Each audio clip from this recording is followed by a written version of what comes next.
네, 안녕하세요. 지금까지 총 4개의 강좌를 거치면서 이렇게 자바 개발 환경을 설치하고 변수와 상수가 무엇인지 서로 구분하고 이렇게 변수의 설정부터 사용하는 방법에 대해서 알아보는 시간을 가졌고, 그리고 이 자료형에 대해서 알아본 뒤에 그 다음 연산자에 대해서 알아보아서 다양한 계산 순서나 프로그래밍에서 사용되는 갖가지 계산을 위해서 어떠한 것들이 필요한지에 대해서 전반적으로 알아보는 시간을 가졌습니다. 이번 시간에 배울 내용은 바로 이 조건문과 반복문에 관한 내용인데요. 이 조건문과 반복문 같은 경우는 사실상 이렇게 위에서 배웠던 변수, 자료형, 연산자 이러한 개념들을 어떻게 활용하는지에 대한 내용이라고 할 수가 있어요. 그러니까 이 조건문이나 반복문 같은 경우는 어떠한 상황에서 어떠한 연산을, 어떠한 계산을 진행할지, 아니면은 얼마나 그러한 계산을 많이 반복해가지고 수행할지, 그런 전반적인 내용을 다룬다고 할 수가 있어요. 즉 논리적 흐름이라고 말할 수가 있는 부분인데요. 아무튼 이제 이번 시간엔 이 부분에 대해서 알아볼 겁니다. 다만 이제 우리가 저번 시간이랑 저번 시간에 배웠던 내용을 요약하는 차원에서 몇 가지 내용을 전달해 드리려고 합니다. 자, 이건 바로 자바에서 사용되는 각가지 자료형에 대한 설명이라고 할 수 있는데요. 보시면은 이 바이트라는 자료형, 즉 바이트 자료형은 사이즈가 1바이트만큼 차지해요. 즉 이러한 자료형을 선언하게 됐을 때 우리의 메모리상에 1바이트만큼의 공간을 차지하는 이러한 변수가 할당이 된다고 할 수 있는 거예요. 즉 이 바이트라는 자료형은 1바이트만큼이고 1바이트까지밖에 표현이 안 되니까 1바이트는 8비트에 해당하죠. 즉 0과 1을 나타낼 수 있는 단위가 8개가 있기 때문에 이렇게 총 2의 8제곱만큼 표현이 가능해요. 표현 범위는 마이너스 2의 7제곱부터 플러스 2의 7제곱 마이너스 1까지입니다. 즉 마이너스 128부터 플러스 127까지인데요.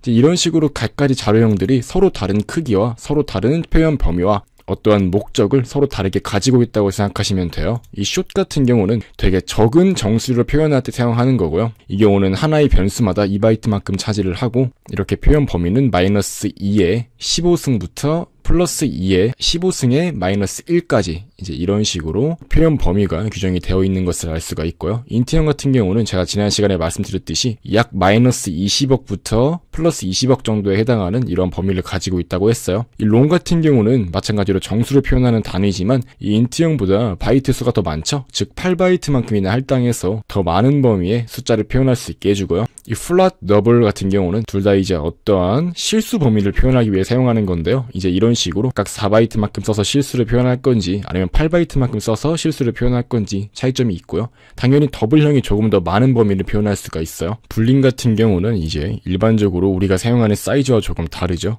왜냐하면은 참값 혹은 거짓값만 출력하면 되기 때문에 사실상 오직 2개만 분류할 수 있으면은 되기 때문이고요. 그리고 캐릭터형 같은 경우는 총 2바이트만큼 자리를 차지합니다. 아무튼 이런 식으로 전반적으로 데이터 타입, 즉 자료형의 크기가 서로 다르고 표현할 수 있는 범위와 목적이 다르다는 것만 이해하시면 됩니다.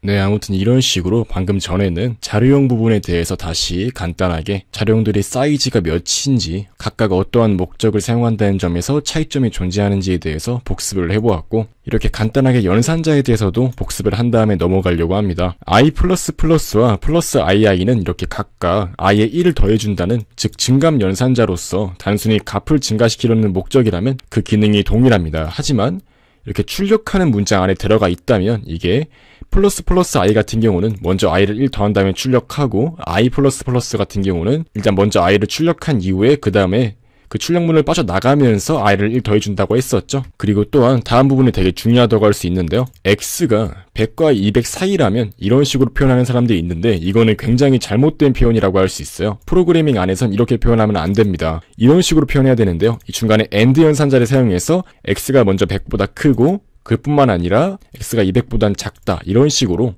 총 식을 2가지로 분류해가지고 중간을 AND 연산자로 묶는 식으로 이렇게 구현을 해야 돼요. 이게 바로 올바른 연산식 표현 방법이라고 할 수 있겠고, 그리고 이제 i++와 i는 플러스 등호 그 다음 1이라고 했을 때 이 2가지 표현은 모두 동일한 표현입니다. 또한 i는 i+1과도 동일한 표현이라고 할 수가 있어요. 모두 1만큼 증가시킨다는 의미를 가지고 있는데 한번 이클립스를 실행해서 이 부분만 확인을 한 다음에 넘어가 보려고 합니다. 자, 이게 바로 지난 시간까지 작업했던 그 내용들인데요. 바로 다음과 같이 이렇게 i에다가 20을 넣어주고요. 그 다음에 i를 그대로 출력하는 문장을 만들어 준 뒤에 이렇게 출력했을 때는 20이 나오는 걸 알 수가 있는데 바로 다음과 같이 i++를 해주게 되면은 당연히 21이 출력이 됩니다. 지난 시간에 했던 것과 같이 증감연산자를 이용하면 해당 변수에 1이 더해지기 때문이죠. 그렇다면 다음의 경우는 어떻게 될까요? i는 i+1 여기서 확실하게 숙지를 해야 되는 내용이 있는데요. 그게 뭐냐면은 이 프로그래밍에서 사용되는 등호 같은 경우는 일반적으로 우리가 대수학에서 사용하는 그 등호와 다른 의미를 가지고 있어요. 이 경우는 이제 i+1을 i에 넣으라라는 의미를 가지고 있습니다. 즉 오른쪽에 있는 이 우항을 좌항에 넣는다는 의미를 가지고 있어요. 만약에 지금 i가 20이기 때문에 현재 i 20 거기다 1을 더한 값, 즉 21을 i에 넣어라, 즉 i를 21로 바꿔라라는 뜻으로 해석하시면 되기 때문에 다음과 같이 실행했을 때 21이 나오는 것을 알 수 있습니다. 근데 보시면 이러한 형태는 되게 많이 쓰일 것 같죠? 그렇기 때문에 이러한 형태를 더욱더 프로그래머가 편리하게 사용할 수 있도록 어떠한 간략화를 제시해 주는데요. 바로 다음과 같이 하는 것입니다. i 플러스 등호 그 다음 1이라고 해주게 되면은 이것과 이것이 동일한 의미를 가지고 있어요. 이 경우는 i+1을 이렇게 i에 넣어라 라고 해석하시면 됩니다. 이 플러스가 여기 있는 플러스가 되고 등호는 여기 있는 등호가 되는 거죠. 이제 이런 식으로 간략화해서 표현도 가능하고요. 마찬가지로 당연히 결과는 동일하게 21이 나오게 됩니다.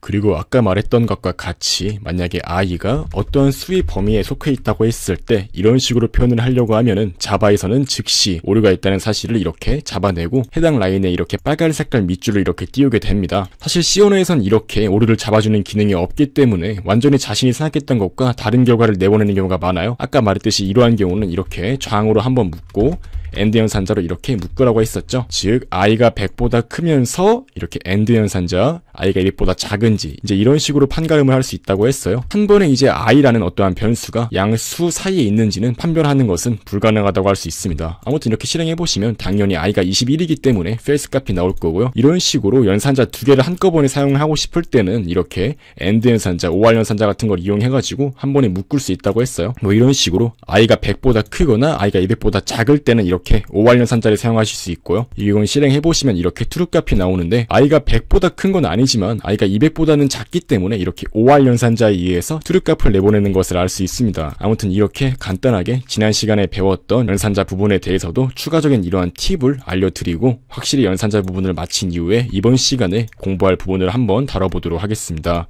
자, 이제 바로 이렇게 조건문과 반복문에 대해서 알아보도록 하겠습니다. 조건문과 반복문이라는 건 말 그대로 어떠한 흐름을 의미하는데요. 프로그램이 이제 위에서부터 차근차근 소스 코드에 따라서 실행이 되다가 이제 어떠한 논리적 흐름을 따라야 될 때는 이렇게 조건문과 반복문이라는 걸 이용해요. 이렇게 지금 그림 두 가지가 있는데요. 이 왼쪽에 있는 것부터 볼게요. 이 컨디션이라는 건 어떠한 조건을 의미하죠. 조건, 상태 이런 의미를 가지고 있는데요. 만약에 안경제비 개발자는 남자다 라는 말이 있으면은 즉 저는 성별이 남자가 맞기 때문에 이 true 값에 따라서 이쪽 말고 이쪽으로 진입을 하게 되는 거예요. 그 다음에 이제 이쪽에 있는 statement 1, 즉 첫 번째 문장을 이렇게 실행시키는 거고 이 두 번째 문장은 자동으로 실행하지 않게 되는 것입니다. 즉 이 조건에 따라서 각기 다른 어떠한 명령을 수행시키도록 하는 게 바로 이 조건문의 기본적인 처리 방법이라고 할 수 있는 거고요. 이 두 번째로 얘기하는 이 반복문 같은 경우는 이 조건에 맞다면 계속해서 반복해서 어떠한 연산을 수행하는 걸 의미해요. 바로 이렇게 루프가 시작이 되면은 어떠한 조건을 만족했는지 물어보고 만족을 했다면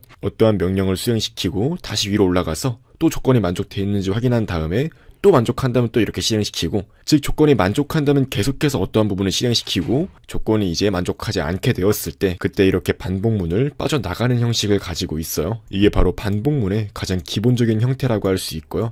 아무튼 이렇게 조건문과 반복문은 프로그래밍에 있어서 논리적인 흐름을 정하는 가장 기본적인 기술이라고 할 수가 있어요. 조건문은 쉽게 말해서 조건에 따라서 결정을 내리는 것을 말하고요. 학점을 결정할 때 만약에 90점 이상이라면 A뿔이라고 하는 것도 조건문에 해당합니다. 즉 성적이 90점이 넘었는가? 라고 물어보고 그 조건을 만족하기 때문에 A뿔을 출력시키는 거고요. 반복문은 그것과 조금 다르게요.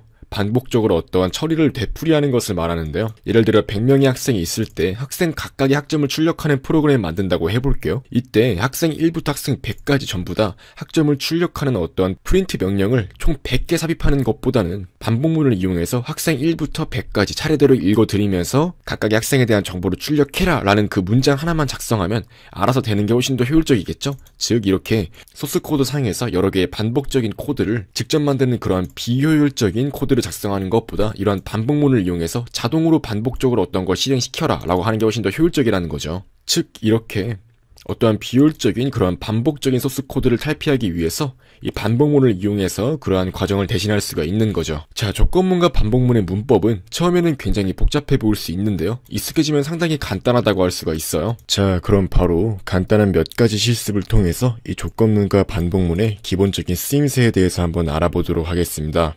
자, 먼저 이 조건문과 반복문은 확실히 정말 제대로 학습을 해야지 프로그래밍을 잘할 수 있다고 할 수 있고요. 자, 먼저 간단하게 이 if문에 대해서 알아볼 건데요. if문 같은 경우는 말 그대로 만약이라는 뜻을 가지고 있어요. 만약 뭐뭐라면 뭐뭇을 해라.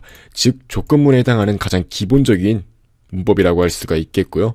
이 if문을 이용해서 문자열이 특정 문자열을 포함하는지 확인하는 어떠한 프로그램을 작성해 볼게요. 바로 다음과 같이 이렇게 이클립스를 실행해 주시고요. 이렇게 새로운 프로젝트를 하나 만들어주고 5번째 강의니까 튜토리얼 5라고 지어줄게요. 그 다음 이렇게 소스 코드를 바로 메인 클래스로 추가를 해주시고 그 다음 이렇게 해줄게요. string a는 I love you다. 이렇게 한번 해볼게요. 이렇게 어떠한 문자열을 담을 수 있도록 해주고 이제 다음과 같이 해줄 수 있는 거죠. if a.contains 그 다음에 love라고 이렇게 넣어줄게요. 제가 저번에 말씀드렸듯이 이 스트링이라는 거는 하나의 문자열을 의미하는 자료형이라고 할 수 있어요. 다만 자바에서는 이 스트링이라는 게 비원시 자료형으로서 클래스 기반으로 만들어진다고 했어요. 그렇기 때문에 이렇게 내부적인 함수를 가지고 있을 수 있다고 했죠. 즉 이렇게 a라는 변수를 만든 뒤에 점에 보시면 이렇게 다양한 함수들이 나오는데요. 이 중에서 contains라는 함수는 미리 자바가 제공하는 하나의 함수라고 할 수 있는 거예요. 바로 이 string이라는 자료형에서만 제공해주는 특별한 기능인 거죠. 이게 무슨 역할을 하냐면은 이 특정한 a라는 변수가 어떠한 문자열을 포함하는지 검사해주는 역할을 해요. 즉 I love you라는 문자열이 이 love라는 문자를 포함하는가. 물론 이렇게 포함하는 거는 대소문자까지 구별을 하고요. 아무튼 이렇게 포함하는 경우는 바로 이 부분이 실행이 되는 거죠. 포함하는 경우 실행되는 부분이라고 할 수 있겠고요.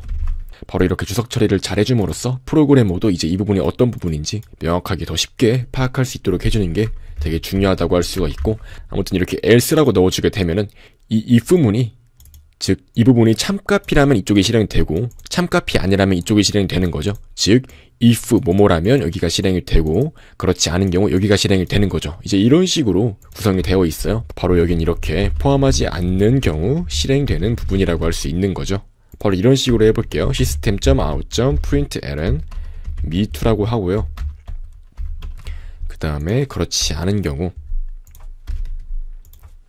이렇게 I hate you라고 하는 거죠. 이런 식으로 그냥 어떤 예시를 한번 만들어 봤어요. 이제 보시면 이렇게 me2라는 게 출력이 되죠. 왜냐하면은 I love you라는 문자열 안에는 love라는 문자열이 포함이 되기 때문이죠. 즉 이렇게 이쪽 부분이 실행이 된 거예요. 왜냐하면 여기가 참값을 반환하기 때문이죠. 즉 a라는 변수가 love라는 문자열을 포함했을 때 참값이 반환이 되는 거고 이 경우는 당연히 그 결과가 참값이니까 이 부분이 실행이 되는 거고 그렇지 않았다면 이 부분이 실행이 됐겠죠. 이제 그런 식으로 간단하게 구현이 가능하고 뭐 이런 식으로 여기다가 아무런 문자를 붙여가지고 이제 문자열이 포함하지 않는 형태로 만들어 주시면은 이렇게 바로 결과가 바뀌는 것을 알 수가 있습니다. 이게 바로 if문, 즉 조건문의 가장 기본적인 부분이라고 할 수가 있겠고요. 사실 웬만한 프로그래밍에서는 if랑 else만 정확하게 파악을 해서 사용할 수 있어도 정말 다양한 프로그램을 작성할 수가 있죠.